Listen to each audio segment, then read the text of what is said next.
আর আমার দ্বিতীয় নেশা শিল্পীর, যেটা আমার কাজটাকে পূর্ণ করে। এই দুটোর মধ্যে একটাও যদি আমার থেকে দূরে যায় না, তাহলে আমি অসম্পূর্ণ থেকে যাব। আর আমি চাই যে ইতিহাস আমায় সব থেকে ভালো স্বামী আর সব থেকে ভালো আর্ট চোর হিসেবে মনে রাখে। মিখেল, অনেক ইতিহাস লিখেছ, বাকি জীবনটা জেলেই কাটিও।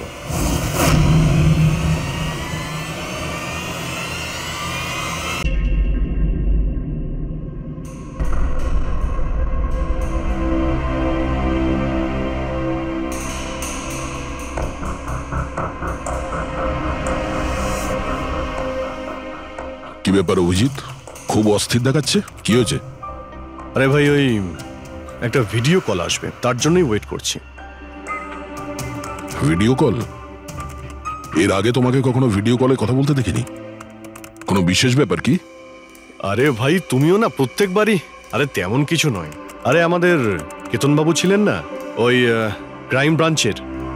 হ্যাঁ হ্যাঁ, কেতনবাবু, মনে পড়েছে। আরে উনি বললেন যে 12:30টার সময় আমার সঙ্গে ভিডিও চ্যাট করতে চান, আমায় সারপ্রাইজ দেবেন, সেই জন্যই ওয়েট করছি। ও স্যার, কেমন আছেন? কেতন স্যার, আরে আপনাকে তো একদম ফিট মনে হচ্ছে। আরে কেন পেছনে লাগছো বাবা? জানো, রিটায়ারমেন্টের পরে বডিটা একটু বেড়ে গেছে, একটু এক্সারসাইজ করতে হবে। আরে না না স্যার, সত্যি বলছি, আপনাকে খুব স্মার্ট লাগছে। হ্যাঁ, আচ্ছা এটা বলো, তুমি তোমার বিয়ের কার্ড কবে পাঠাচ্ছ? আরে স্যার, আপনিও না। দেখুন স্যার, আপনি সিনিয়র, আপনি আগে করবেন, তারপরে আমি করব। আমি লাইন ভেঙে আগে কি করে যাব স্যার? হ্যাঁ, আরে ভাই, নতুন বাড়ি কিনেছি, ব্যাস ওরে বাড়ির মাল কিনে চলে আসবে, না হলে এই বয়সে আর কে মেয়ে দেবে বলো? আরে স্যার, আশা নিয়েই আমরা সবাই বেঁচে আছি। কোথায় বাড়ি কিনেছেন আপনি? ফার্ম হাউস নিয়েছি ওয়াসিতে। হ্যাঁ, চলে এসো রোববার, একসাথে লাঞ্চ করব। অবশ্যই স্যার, অবশ্যই যাব। এখন তোমাকে আমি এই ঘরটা দেখাচ্ছি, দেখো ঘরটা কেমন দেখতে। এই যে দেখো,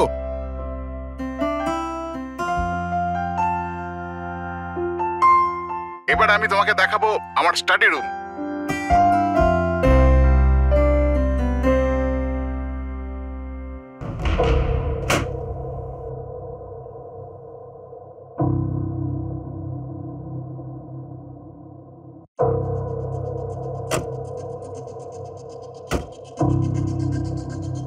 অভিজিৎ, এবার দেখো, দেখাচ্ছি তোমাকে দারুণ জিনিস, ফার্স্ট ক্লাস।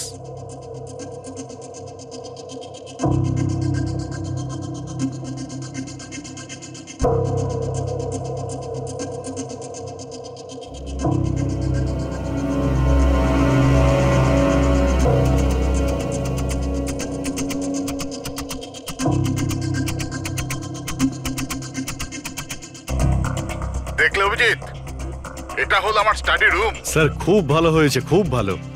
স্যার, রুমটা একটু খালি খালি লাগছে, যখন ফার্নিচার এসে যাবে রুমটা কিন্তু দারুণ লাগবে স্যার। স্যার, কি হলো?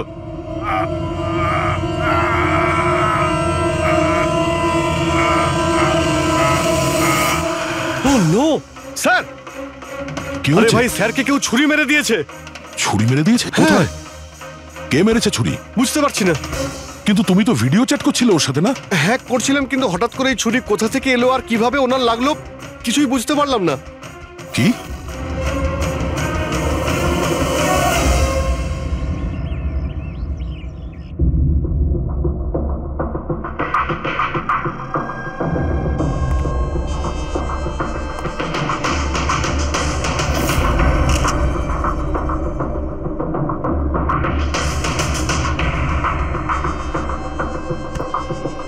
তুমি ঠিক আছো? হ্যাঁ ভাই, বুঝতে পারছি না এসব কি করে হয়ে গেল। স্যার, স্যার, কেতন স্যার তো 100 জনেরও বেশি আসামিকে জেলে পৌঁছেছেন। হতে পারে ওদের মধ্যেই কোনো একজন আসামি এই সব করেছে। হ্যাঁ, কিন্তু কিভাবে, কখন? কেতন স্যার আমার সঙ্গে কথা বলছিলেন, এইখানে বসেছিলেন, ওনার পিছনে কেউ ছিল না। তাহলে হঠাৎই ছুরিটা কে মারলো আর কিভাবে মারলো? তুমি একদম শিওর যে ঘরের মধ্যে আগে থেকে কেউ ঢুকে বসেছিল না? আরে না ভাই, কেতন স্যার ভিডিও চ্যাটে উনি পুরো রুমটা দেখাচ্ছিলেন, আমরা কথা বলছিলাম, আর রুমটা দেখো, এখানে কোনো জায়গাই নেই, সবকিছু তো খোলা, কেউ কোথায় কিভাবে লুকোতে পারে? তুমি বলেছো যে তোমার সামনেই কেতনবাবু দরজা খুলে ভেতরে এসেছেন। হ্যাঁ, উনি এই দরজাটা খুললেন, ভিতরে ঢুকলেন, আর উনি দরজাটা বন্ধও করেছিলেন। তাহলে তো পরিষ্কার ব্যাপার, খুনি এই ঘরের মধ্যে আগে থেকেই ছিল, পরে আসেনি। আর সেটাই তো ভাই আমি দেখতে পেলাম না কেন? আরে আমার কথা ছাড়ো, ইনি কেন দেখতে পেলেন না? স্যার, এই রুমটাতে আসার আর কোনো রাস্তা নেই, এই দরজাটা ছাড়া। জানলা টানলা কিছুই নেই। পুরবি, এই রুমটা আবার ভালো করে চেক করো, কোনো না কোনো গুপ্তগত হতেই হবে এই রুমের। স্যার, স্যার আমি 3 বার চেক করেছি, প্রত্যেকটা জায়গা, প্রত্যেকটা কোণা, সবকিছুই। সত্যি এই রুমে আসার আর কোনো রাস্তা নেই। কোনো না কোনো গুপ্ত রাস্তা তো হবেই এই রুমের, কিছু গন্ডগোল আছে এখানে, না হলে এটা সম্ভব নয় যে অভিজিৎ ওই খুনিকে দেখতে পায়নি। এই কেতনবাবু এখানে একাই থাকতেন না? হ্যাঁ, একাই থাকতেন, এখানে কেয়ারটেকার থাকতো। তাহলে এটা জানতে হবে যে কে কে ওনার সঙ্গে দেখা করতে আসতো, আর কে কে জানতো কেতনবাবুর এই নতুন বাড়ির ব্যাপারে। ইয়া, পঙ্কজ স্যার। এই কেয়ারটেকারকে ডেকেছো তুমি? হ্যাঁ স্যার, কথা হয়েছে, আসছে। ফ্রেডি, প্রত্যেকটা ফিঙ্গারপ্রিন্ট নেবে, একটাও যেন বাদ না যায়। হ্যাঁ স্যার, প্রতিটা কোণের ফিঙ্গারপ্রিন্টস তুলে আনবো স্যার। স্যার, আমি তো দুদিনের ছুটিতে গেছিলাম, আমি কি করে জানবো যে এরকম এত বড় একটা ঘটনা ঘটে যাবে? তুমি ছাড়া এখানে আর কে কে আসতো? কেতন স্যার আর কার্পেন্টার। কতজন কার্পেন্টার ছিল? 3টে। আর কতদিন ধরে কাজ করছিল? প্রায় 1 মাস ধরে। 1 মাস ধরে? তার মানে ঘরের কোনা কোনা ওরা জানতো। এই কার্পেন্টার কেতনবাবু কোথা থেকে এনেছিলেন? ওনার পরিচিত ছিল নাকি কেউ পাঠিয়েছিল? না স্যার, ওরা কেতন স্যারের জানাশোনা লোক ছিল, কারণ ওরা কেতন স্যারের আগের বাড়িতেও কার্পেন্টারের কাজ করেছে। তুমি শিওর যে আর কেউ আসেনি? না স্যার। হ্যাঁ, মনে পড়েছে স্যার, 2জন অচেনা লোক এসেছিল। একজন কোনো এক ইন্টারনেট কোম্পানি থেকে এসেছিল, আর দ্বিতীয়জন ওয়াটার পাইপলাইন চেক করতে এসেছিল। ওরা পুরো বাড়ি ঘুরে দেখেছিল। স্যার এর জন্য আমাকে বকেছিলেন। কেন বকেছিলেন? কেননা আমি ওদের ভেতরে আসতে দিয়েছিলাম। স্যারের ওই 2জনের প্রথম থেকে আসার কোনো খবর ছিল না, আর স্যার ইন্টারনেট কানেকশনের জন্য কাউকে কিছুই বলেনি। আর এটা কবেকার ঘটনা? এটাই 2-3 সপ্তাহ আগের কথা। ও, মনে হচ্ছে এই দুজনেই কোনো গন্ডগোল করেছে। আচ্ছা, 5 বছর আগে তোমরা যখন এই কেসটা সলভ করেছিলে, তখন কেতনবাবু ছাড়া এই টিমে আর কে কে ছিল? আমি, পুরবী, কেতন স্যার আর মহেন।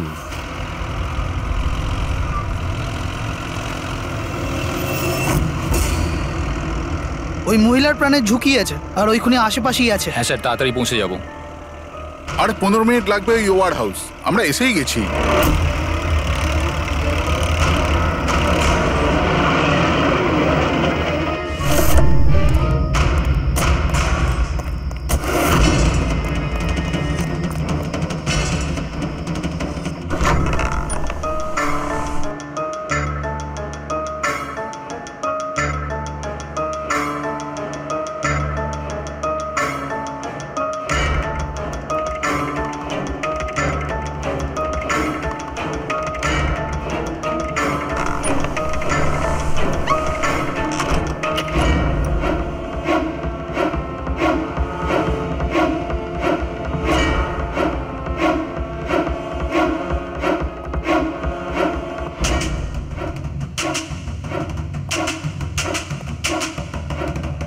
স্যার, এখানে তো কোনো মহিলাকে দেখতে পাচ্ছি না, আর ওই অপরাধীও নেই।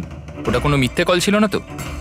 কোনো কারণ তো হবেই যে কেউ আমাদের ফোন করে এখানে ডাকলো, আর সেই কারণ এই আশেপাশেই আছে।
স্যার স্যার বিনোদ, হ্যাঁ স্যারকে কেউ ছুরি মেরেছে। Sir sir oh no oh no, he is dead. তুমি দরজাটা দেখো, দরজা দেখো তাড়াতাড়ি। আরে দরজা তো ভেতর থেকে বন্ধ, তার মানে খুনি ঘরের ভেতরেই কোথাও আছে। ওদিকে দেখো, তুমি ভেতরটা দেখো, তাড়াতাড়ি যাও। দেখছি।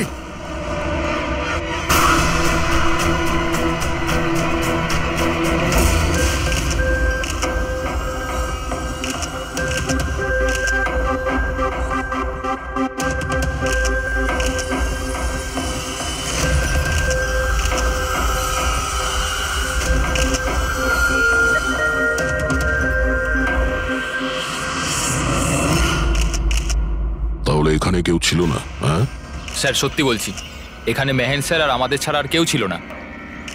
বুঝতেই পারছি না যে খুনটা করলো কি। আচ্ছা, আপনারা এখানে এসেছিলেন কেন? স্যার একজন মহিলা ফোন করেছিলেন যে ওনার প্রাণ বিপদে আছে, ওনাকে বাঁচাতেই আমরা এখানে এসেছিলাম। কিন্তু এখানে তো কোনো মহিলা ছিলই না, আর ফোনটাও একটা প্রাইভেট নম্বর থেকে করা হয়েছিল। আচ্ছা, এগুলো একটা ষড়যন্ত্র, প্ল্যান করে করা ষড়যন্ত্র। স্যার, এই যে এখানকার ওয়াচম্যান স্যার। তুমি গোডাউন কটায় বন্ধ করেছিলে? স্যার রাত 10টার সময়। সেই সময় এখানে কেউ ছিল? না স্যার, ভালো করে চেক করেছিলাম, কেউ ছিল না। আপনারা এই রুমের দরজাটা খোলা রাখেননি তো ভেতরে আসার পরে? না, ভেতরে ঢুকতেই আমরা সবার আগে দরজাটা ভেতর থেকে বন্ধ করে দিয়েছিলাম। স্যার খুন হওয়ার পরেও আমরা দরজা চেক করেছিলাম, ভেতর থেকে বন্ধই ছিল। খুনি আগে থেকেই ভিতরে ছিল, কেতন স্যারের বাড়ির মতো।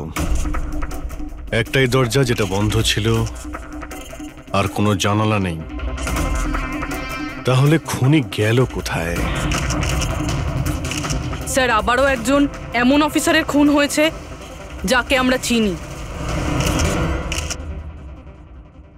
আমার মনে হচ্ছে খুনিকে আমি চিনি।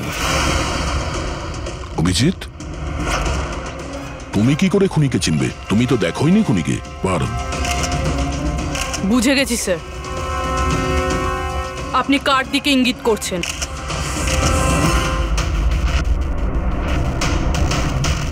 তুমি জানো এসব কি?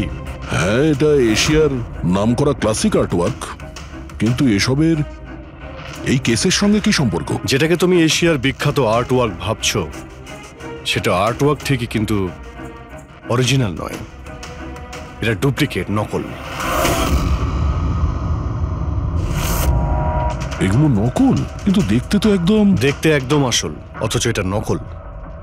কিন্তু এই আর্টওয়ার্কের এই দুটো মার্ডারের সঙ্গে কি সম্পর্ক? এটা 5 বছর আগের কথা দয়া। তোমার এটা মনে আছে, তুমি আর এসিপি স্যার ডেপুটেশনের জন্য দিল্লি গিয়েছিলে?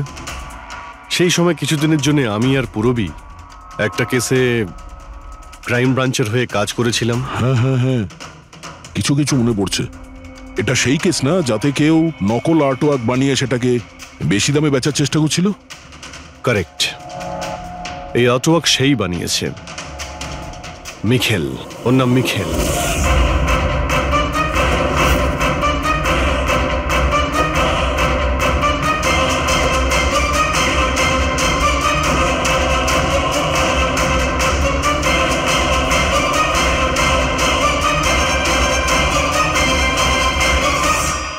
এমনটা নয় যে ওর প্রতিভা বাকি শিল্পীদের থেকে অনেক কম ছিল, তবে সত্যি কথা বলতে ও ওদের থেকে অনেক বেশি ট্যালেন্টেড ছিল। আর সেই জন্যই হয়তো ও একদিন ভেবেছিল যে অরিজিনাল পেন্টিং তো সবাই বানাতে পারে, কিন্তু অরিজিনালের মতো সেম কপি বানানো সবার পক্ষে সম্ভব নয়। আর এই কাজে এত টাকা ছিল যে ওর আসল পেন্টিং বানানোর কোনোদিনও প্রয়োজনই হয়নি।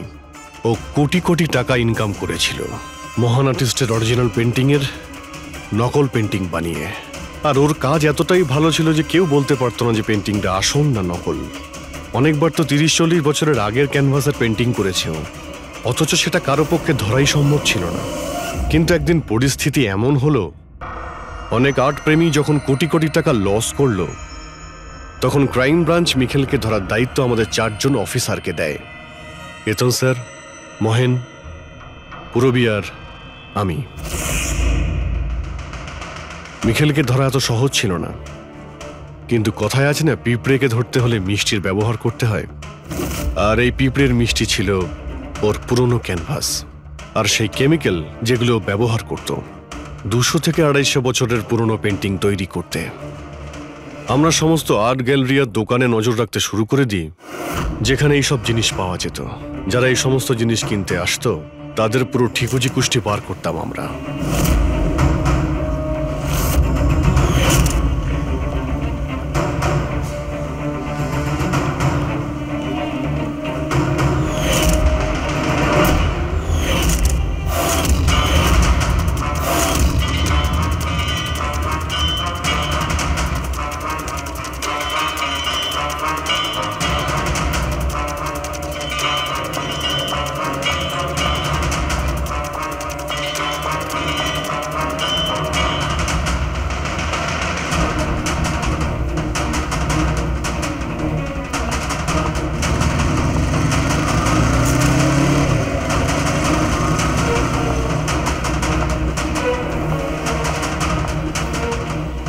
এই যতগুলো ছবি পাঠাচ্ছি প্রত্যেকের ডিটেলস আমার লাগবে।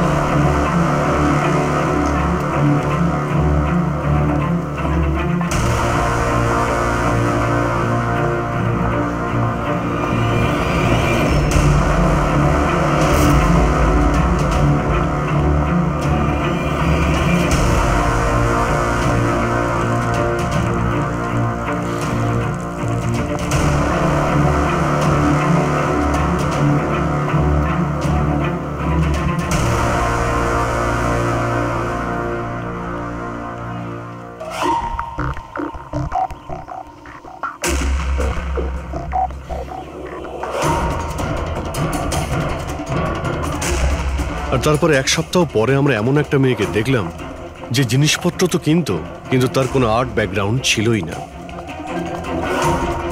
নিশ্চয়ই কোনো গন্ডগোল আছে স্যার। এই মেয়েটা ব্যাংকে কাজ করে, এর এই জিনিসগুলো কেন প্রয়োজন পড়ে, তাও আবার প্রত্যেক দ্বিতীয় দিন? হ্যাঁ স্যার, এই মেয়েটার প্রবলেম তো আছে মনে হচ্ছে।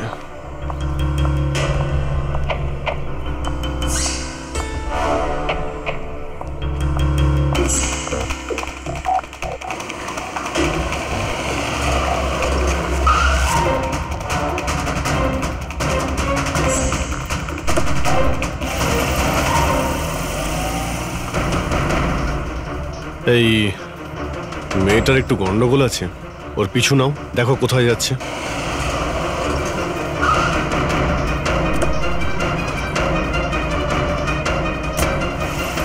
স্যার, আমি ওকে 3 দিন ধরে ফলো করেছি, কিন্তু কিছু জানতে পারিনি।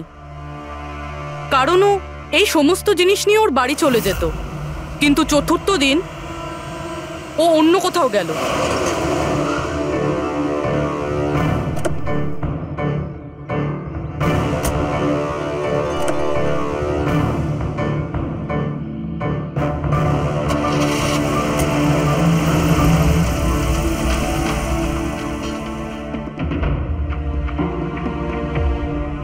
নিখিল, নিখিল, নিখিল, নিখিলও না, এখনো লাঞ্চটাও করেনি।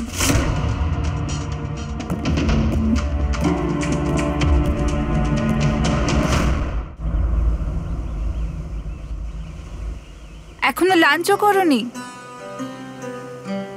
এত কি কাজে ব্যস্ত থাকো যে খাওয়ার টাইম থাকে না? তোমায় দেখলেই তো আমার পেট ভরে যায়।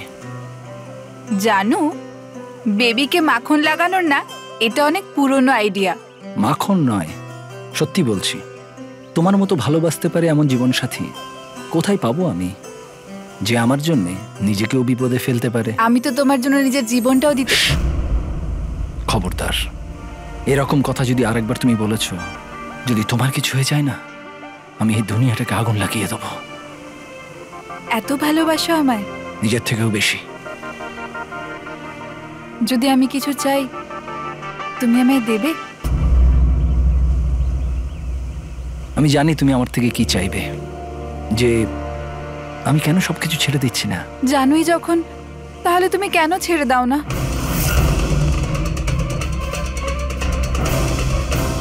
শীতল, মানুষের জীবনে দুটো নেশা হয়, আমার ভালোবাসার নেশা তুমি পূরণ করো,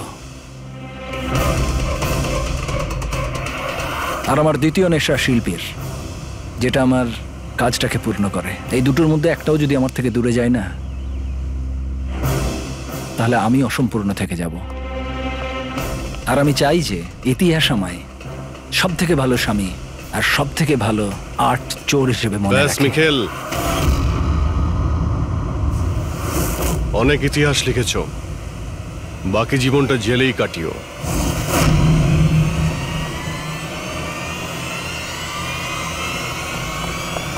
মিখেল,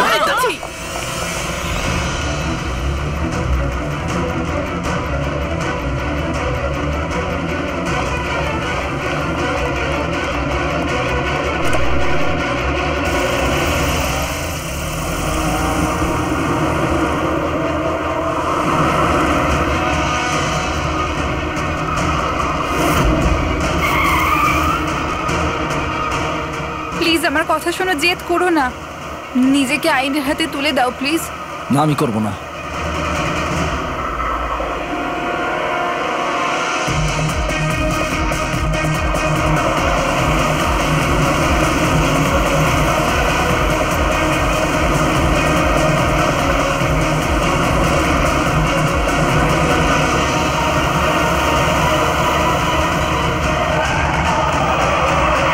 নিখিল!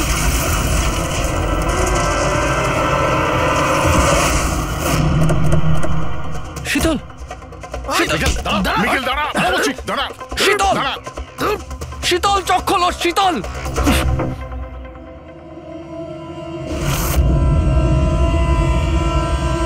She's dead, sir. তোমাদের জন্য আমার শীতল আমাকে ছেড়ে চলে গেল। ছাড়বো না আমি তোমাদের। তোমার স্ত্রীর মৃত্যুর জন্য আমরা দুঃখিত, কিন্তু তার জন্য দায়ী আমরা নই, তুমি। না তুমি অপরাধের রাস্তায় হাঁটতে, আর না তোমার পাপের শাস্তি তোমার স্ত্রীকে ভোগ করতে হতো। কাজের শাস্তি কে পাবে এটা ভবিষ্যৎ বলবে। ওর 5 বছরের শাস্তি তো এতদিন শেষ হয়ে গেছে, কিন্তু ওর স্ত্রীর মৃত্যুর প্রতিশোধের আগুন হয়তো ওর মনের ভিতরে এখনো জ্বলছে। মানে কেতনবাবু আর মেহেনের পরে ওর টার্গেট এখন পুরবি আর তোমার ওপর। কারেক্ট। কিন্তু স্যার, ও এসব করছেটা কি করে? কারণ নজরে পড়ছে না কেন? এবার এই রহস্যের পর্দা তো মিখেলই তুলতে পারবে। ও তোমার আর আমার কোনো ক্ষতি করার আগে মিখেলকে আমাদের ধরতেই হবে। স্যার, স্যার কেতন বাবুর বাড়ি থেকে যে ফিঙ্গারপ্রিন্টস গুলো পেয়েছিলাম, ওটা কারোর সঙ্গে ম্যাচ হয়েছে? স্যার ওই ওয়াটার পাইপলাইনে যে কাজ করে সে নির্দোষ হলেও যে লোকটা ইন্টারনেটের কাজ করে সে খুব গোলমেলে। এই ইন্টারনেটের লোকটা কে? Sir Ramen sir. Sir sir পুরনো পাপি স্যার, এই তো 6 মাস আগে ও অথর রোড জেল থেকে ছাড়া পেয়েছে স্যার। Arthur road jail? ওই মিখেলকে তো ওই জেলেই রাখা হয়েছিল। তার মানে ওই জেলেই এই অপরাধের প্ল্যানিংটা করা হয়েছিল, মিখেল আর ওই রমন জব মিলে নিয়ে। তুই নিশ্চয়ই আবার জেলে যেতে চাইবি না? না স্যার, আমি দ্বিতীয়বার জেলে পাঠাবেন না স্যার। যদি আজ আমি মিখেলকে না পাই তাহলে তোকে এখানেই পুঁতে দেবো। না স্যার, মিখেল আমার সাথে এখানেই দেখা করতো, এখানেই দেখা করতো, আমি সেখানেই নিয়ে যাচ্ছি আপনাদের। আমার মিখেলকে চাই, ব্যাস। হ্যাঁ স্যার, ওখানেই নিয়ে যাচ্ছি আপনাদের।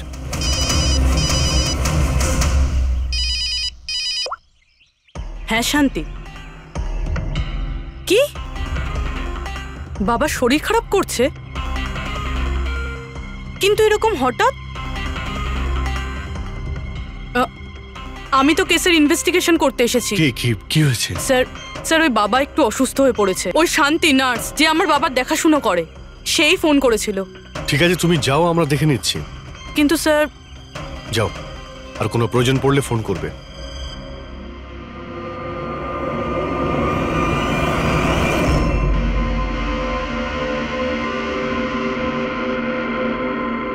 কি হলো স্যার? ফ্রেডি, আমি এটা ভাবছি যে আমাদের এই সিআইডির কেরিয়ারে আমরা অনেকেই ক্লোজ রুম মার্ডার সমাধান করেছি, কিন্তু তাদের মধ্যে একটা কেসও এরকম ছিল না। হ্যাঁ স্যার, এর আগেও এরকম ঘর বন্ধ থাকার কেস এসেছিল। কোথাও না কোথাও তো গোপন রাস্তা খুঁজে পাওয়াই যেত খুনির আসার এবং যাওয়ার জন্য। হ্যাঁ, হয়তো রুমের মধ্যে কোনো গুপ্ত পথ থাকে, না হলে রুমের মধ্যে কোনো রাস্তা বানানো হয় খুন করার জন্য। কিন্তু এখানে না তো কোনো গুপ্ত রাস্তা আছে, না রুমের মধ্যে কোনো গন্ডগোল করা হয়েছে, না। আর এই খুনি এমন যাকে দেখাই যাচ্ছে না। স্যার, আমার তো ভেবেই কিরকম মাথাটা ঘোরা শুরু হয়ে গেছে। খুনিকে দেখা যাচ্ছে না কেন? অনেক বছর আগে আমি একটা সিনেমা দেখেছিলাম যেখানে হিরো একটা গ্যাজেট লাগিয়ে অদৃশ্য হয়ে যেত, কিন্তু ওটা তো সিনেমা ছিল না স্যার। হ্যাঁ, ওটা তো সিনেমা ছিল, কিন্তু এটা তো বাস্তব জীবন। স্যার, কি ভাবছেন আপনি? এটাই ভাবছি, এর মধ্যে কোন জিনিসটা আমি বুঝতে পারছি না।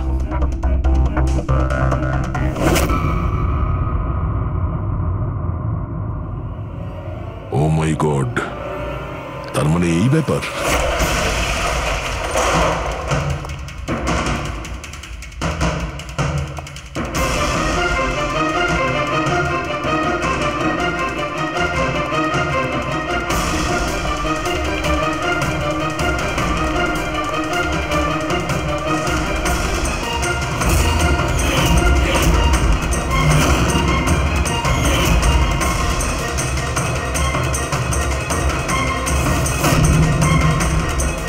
অনেকদিন ধরেই আমাদের চারজনকে ফলো করছিল, আর তুই ওকে হেল্প করছিলি এই সমস্ত কাজে? হ্যাঁ স্যার।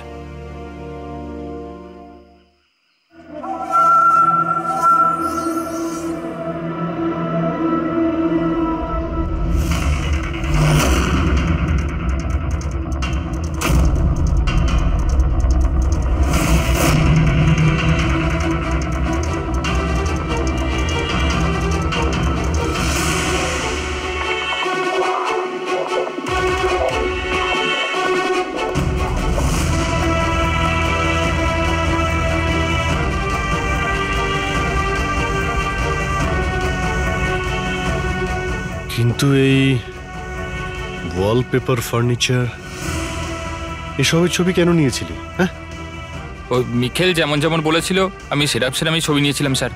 ব্যাস, আমি শুধু জানতাম না এই ছবিগুলো নিয়েও কি করবে স্যার।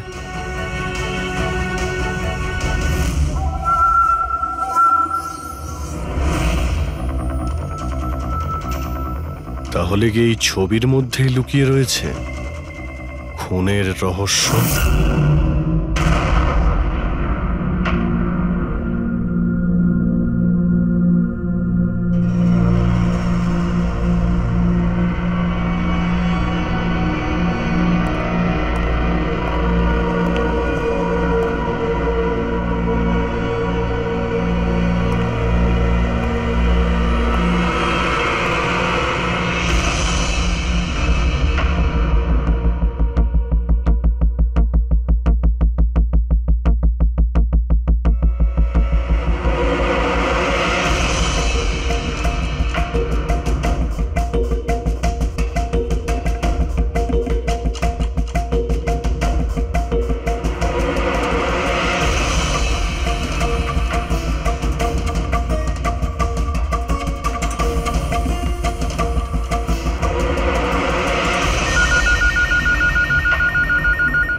হ্যালো, কেমন আছো অভিজিৎ বাবু?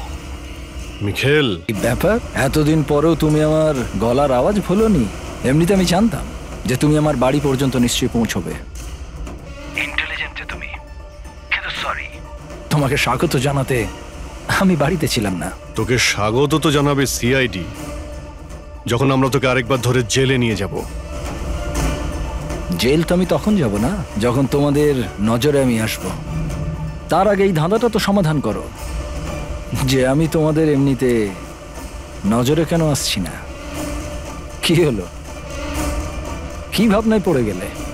হ্যাঁ আমি জানি তুমি ইন্টেলিজেন্ট, কিন্তু এতটাও ইন্টেলিজেন্ট নও যে এই কেসটাকে সমাধান করো।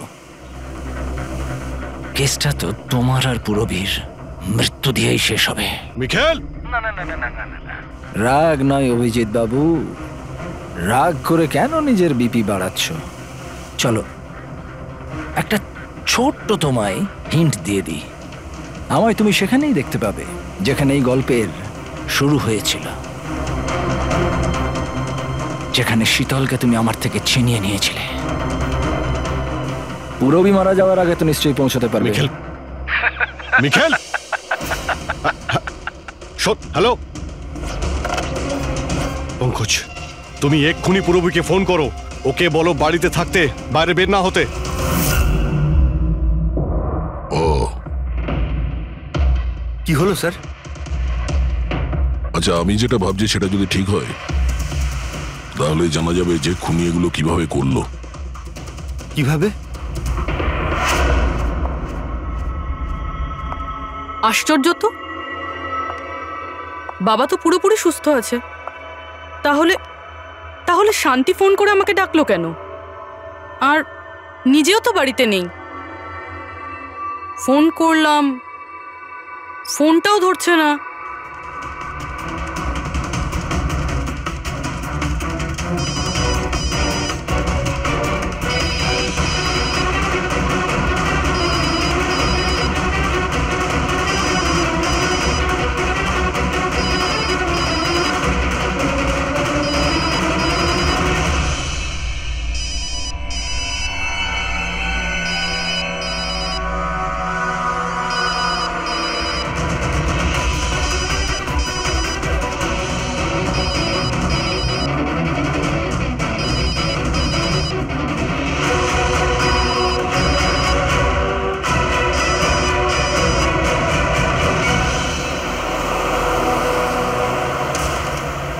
স্যার এই পুরবী তো ফোনই তুলছে না। কি ফোন তুলছে না? কোনো প্রবলেম নেই তো? স্যার মিখেল ওর কাছে পৌঁছে যায়নি তো? হতে পারে। ওই যে ফোনটা এসেছিল ওর বাড়ি থেকে ওর বাবার শরীর খারাপের ব্যাপারে, হতে পারে ফোনটা মিখেলই করেছিল। স্যার পুরবীর কিছু হবে না তো? আশা করছি আমরা সময় মতো পৌঁছে যাব। যদি পুরবীর কিছু হয় তাহলে না,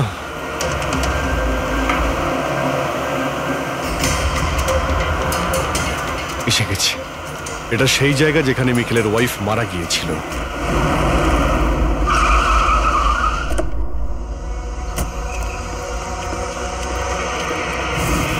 পুরবী!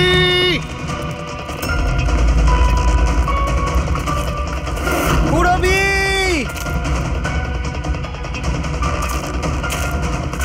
পুরবী! পুরবী! ওই দিকটা দেখো। পুরবী! পুরবী!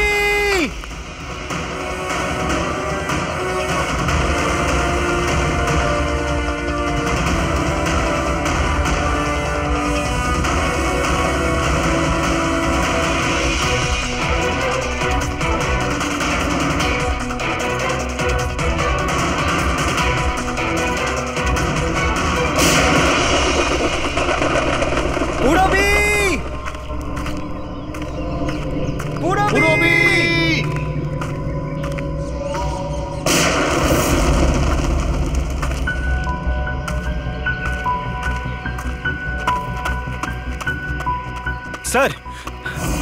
হ্যাঁ পঙ্কজ, জানি না স্যার কে গুলি চালালো। পুরবীকে পেলে? পুরবী ওখানে স্যার।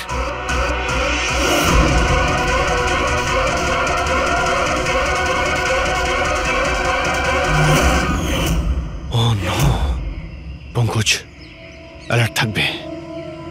আমাকে কভার করো, আমি যাচ্ছি পুরবীর কাছে।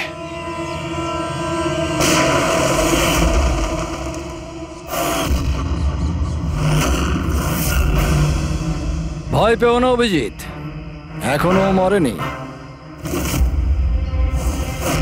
কিন্তু যদি ওর কাছে যাওয়ার চেষ্টা করো তাহলে আমার আঙুল ট্রিগারের ওপর আছে, আর গুলিটা তো তোমার থেকে তাড়াতাড়ি পৌঁছবে। মিখেল, গুলি চালিও না।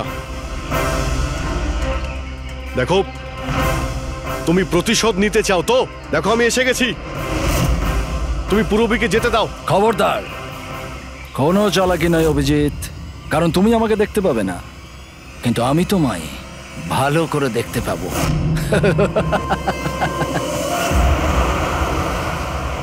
অভিজিৎ, আমার কথা মন দিয়ে শোনো, তুমি একদম রিঅ্যাক্ট করবে না।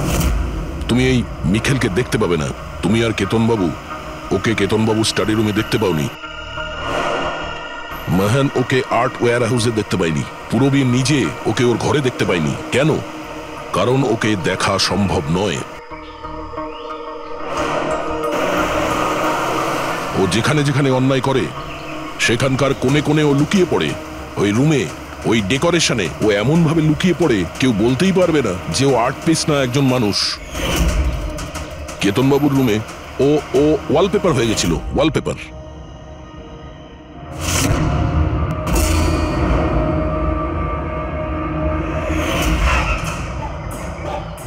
আর মেহানের ওই ওয়্যার হাউসে ও ও পোর্ট্রেট হয়ে গেছিল।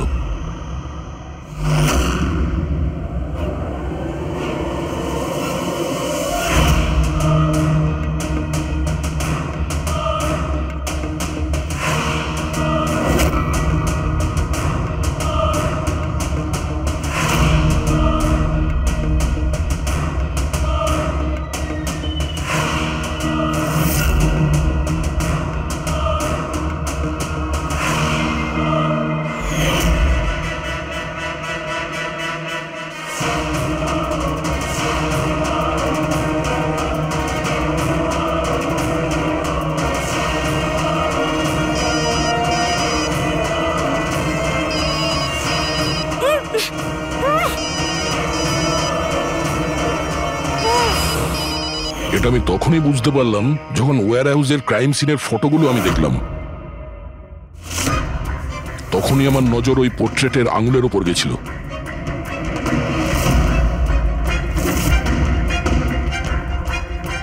ও পোর্ট্রেট ছিল না, ওই মিখেল ছিল, মিখেল। ওকে দয়া, পঙ্কজ সাবধানে, পঙ্কজ সাবধানে, জঙ্গলে লুকিয়ে আছে।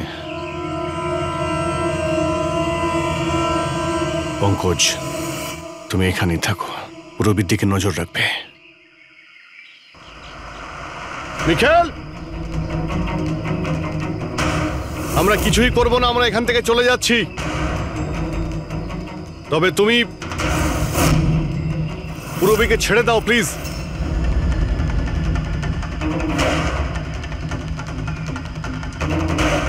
দেখো, এসব করে আর কোনো লাভ নেই। আমি এখানে এসে গেছি, তুমি তুমি বলো কোথায় যেতে হবে, আমি চলে যাচ্ছি।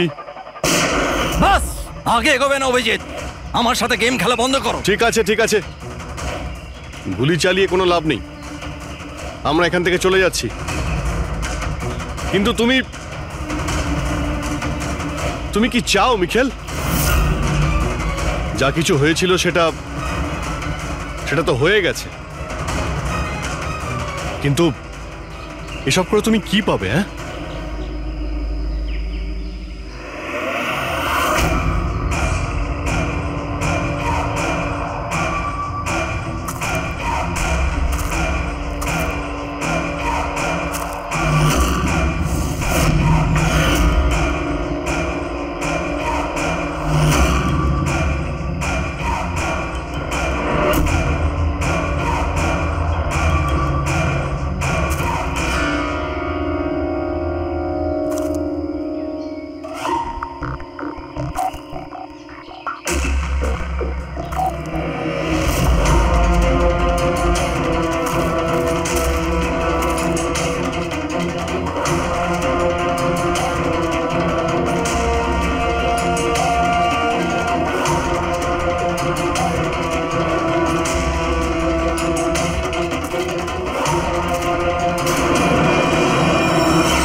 আমার শীতলকে তুই আমার থেকে নিয়েছিলি, আমি তোকে ছাড়বো না। আয়, আমার শীতলকে দূরে করেছিলি।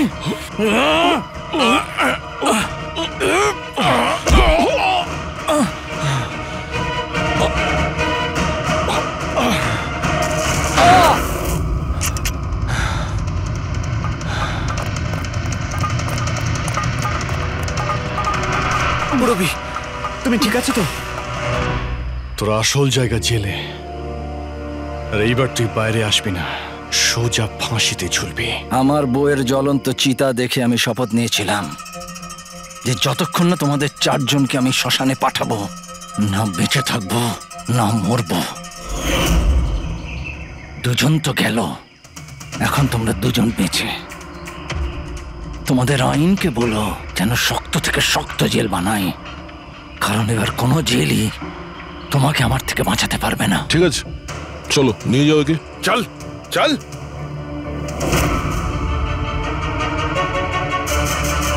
আসবো, ফেরত আসবো।